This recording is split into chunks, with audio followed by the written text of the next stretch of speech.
सहारनपुर पहुंचे प्रभारी मंत्री ने केंद्रीय बजट पर की प्रेस वार्ता। अब खबर विस्तार से। आपको बता दें, जनपद सहारनपुर पहुंचे माननीय मंत्री इलेक्ट्रॉनिक्स एवं सूचना प्रौद्योगिकी विभाग तथा जनपद प्रभारी मंत्री सुनील कुमार शर्मा द्वारा सर्किट हाउस सभागार में केंद्रीय बजट पर प्रेस वार्ता की गई। इस दौरान महापौर डॉक्टर अजय कुमार सिंह, नगर विधायक राजीव गुम्बर, रामपुर मनियारान विधायक देवेंद्र नीम, नकुड़ विधायक मुकेश चौधरी, भाजपा जिला अध्यक्ष महेंद्र सैनी, महानगर अध्यक्ष शीतल बिश्नोई, पूर्व सांसद प्रदीप चौधरी, पूर्व सांसद राघव लखनपाल शर्मा, पूर्व विधायक नरेश सैनी, पूर्व विधायक जगपाल सिंह, क्षेत्रीय मीडिया सह संयोजक गौरव गर्ग सहित अन्य जनप्रतिनिधिगण एवं पार्टी पदाधिकारी तथा मीडिया बंधु उपस्थित रहे। पब्लिक भारत न्यूज के लिए आप देख रहे थे नवाब अली हैदर की खास रिपोर्ट। विश्व के सबसे लोकप्रिय नेता आदरणीय श्री नरेंद्र मोदी जी के मार्गदर्शन में भारत की वित्त मंत्री श्रीमती निर्मला सीतारमण जी द्वारा प्रस्तुत केंद्रीय बजट 2026-27 के संबंध में ये पत्रकार वार्ता आयोजित की गई है। इसमें मेरे साथ हमारे संगठन के माननीय दोनों अध्यक्षगण, सभी विधायकगण और हमारे जनप्रतिनिधि और पार्टी के कार्यकर्ता यहाँ उपस्थित हैं। आप सभी से अच्छी तरह परिचित हैं।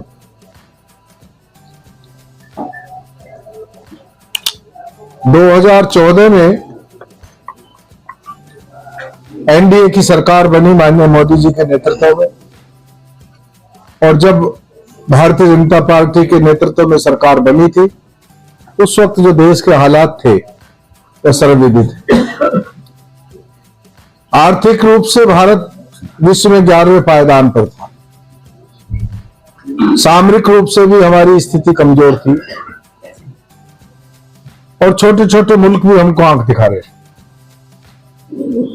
देश के यशस्वी प्रधानमंत्री माननीय नरेंद्र मोदी जी के नेतृत्व में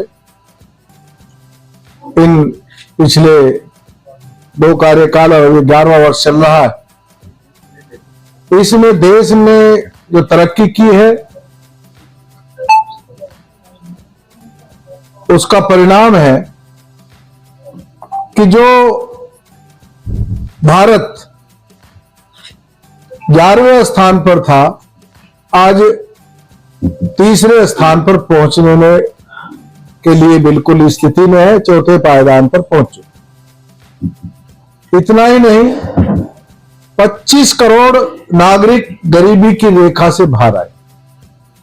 यह उनके कुशल नेतृत्व, कुशल प्रबंधन, स्पष्ट नीति और साफ नियत का परिणाम है कि आज पूरा देश, आप सब लोगों ने देखा कि जो हमको आंखें दिखा रहे थे वो आंखें झुका करके हमसे ट्रेड डील करने पर मजबूर हुए। ट्रेड डील हमारी शर्तों पर हुई। यूरोपियन यूनियन के द्वारा ट्रेड डील हुई। इनसे भी भारत को बहुत आगे, हमको इन्वेस्टमेंट भी आएगा, रोजगार भी मिलेगा, हमारा एक्सपोर्ट भी बढ़ेगा और आर्थिक रूप से बहुत मजबूती देश को मिलने वाली है। 2026-27 का जो हमारा बजट है उसमें रिफॉर्म और रियोट्रोविक यानी कि मार्गदर्शक सिद्धांत के तहत सरकार ने देश की संभावना को प्रदर्शन में बदलने के लिए 3 पवित्र कर्तव्य तय किए। पहला कर्तव्य है उत्पादकता और बढ़ाकर आर्थिक विकास को तेज और टिकाऊ बनाना। दूसरा कर्तव्य है जनता की आकांक्षाओं को पूरा करना, उन्हें समृद्धि का मजबूत भागीदार बनाना। तीसरा कर्तव्य है सबका साथ सबका विकास के विजन को साकार करना ताकि हर क्षेत्र और समुदाय को अवसर मिल सके। इसके लिए सरकार ने जो योजनाएं बनाई हैं उसके विषय में मैं बताना चाहता हूं कि उत्तर प्रदेश को इसमें विशेष रूप से बहुत प्रोत्साहन दिया गया है। उत्तर प्रदेश के लिए कई योजनाएं जो प्रमुख घोषणाएं हुई हैं इस बजट में, उनको मैं बताना चाहता हूं। प्रधानमंत्री श्री नरेंद्र मोदी जी के नेतृत्व में उत्तर प्रदेश के विकास, रोजगार और आत्मनिर्भरता को ऊंचाई देने वाला बजट। यह बजट राज्य को इंफ्रास्ट्रक्चर, उद्योग, कृषि और युवाओं को ग्रोथ इंजन बनाने की दिशा में निर्णायक कदम है। 2026-27 की कुछ प्रमुख घोषणाएं मैं बताना चाहता हूं। हाई स्पीड रेल और रेलवे विस्तार। देश में घोषित 7 हाई स्पीड रेल कॉरिडोर और रेलवे आधुनिकीकरण का सबसे बड़ा लाभ उत्तर प्रदेश को मिलेगा, क्योंकि राज्य पूर्व, पश्चिम और उत्तर दक्षिण रेल नेटवर्क का केंद्र है। इससे लखनऊ, कानपुर, वाराणसी, प्रयागराज, आगरा जैसे शहरों को कनेक्टिविटी और व्यापार दोनों तेज होंगे। राष्ट्रीय राजमार्ग और एक्सप्रेसवे, यूपी को लॉजिस्टिक हब। बजट में राष्ट्रीय राजमार्ग, मल्टी मॉडल लॉजिस्टिक और फ्रेट कॉरिडोर का पर विशेष जोर दिया गया है। इससे पूर्वांचल, बुंदेलखंड, पश्चिम यूपी को जोड़ने वाले कॉरिडोर से उद्योगों की लागत घटेगी और निवेश बढ़ेगा। एमएसएमई ग्रोथ फंड, छोटे और मध्यम उद्योगों के लिए 10,000 करोड़ का एमएसएमई ग्रोथ फंड बनाया गया है। इससे उत्तर प्रदेश के कुटीर उद्योग, हस्तशिल्प, हैंडलूम, चमड़ा और फूड प्रोसेसिंग सेक्टर को मजबूती मिलेगी और स्थानीय स्तर पर रोजगार बढ़ेगा।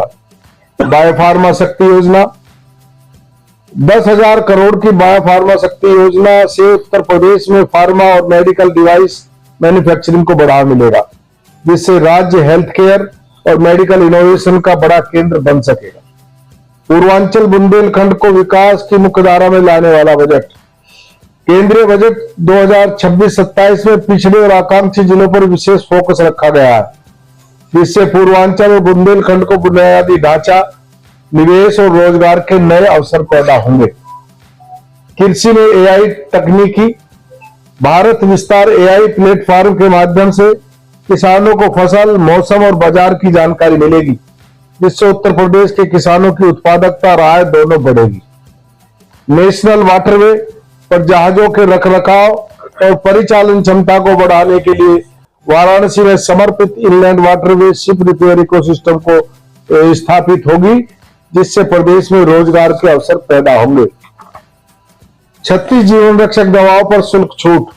कैंसर और गंभीर बीमारियों में उपयोग में होने वाली 36 जीवन रक्षक दवाओं को सीमा शुल्क से छूट दी जाएगी, जिससे उत्तर प्रदेश के लाखों परिवारों के इलाज का खर्च कम होगा।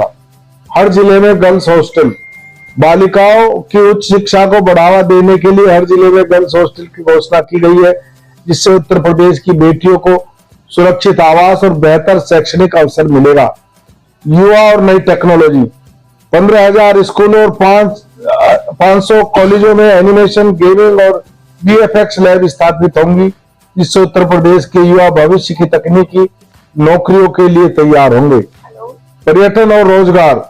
10,000 टूर गाइड को प्रशिक्षण देने की योजना से काशी, अयोध्या, मथुरा, प्रयागराज जैसे धार्मिक पर्यटन केंद्रों में रोजगार और पर्यटन दोनों को बढ़ावा मिलेगा।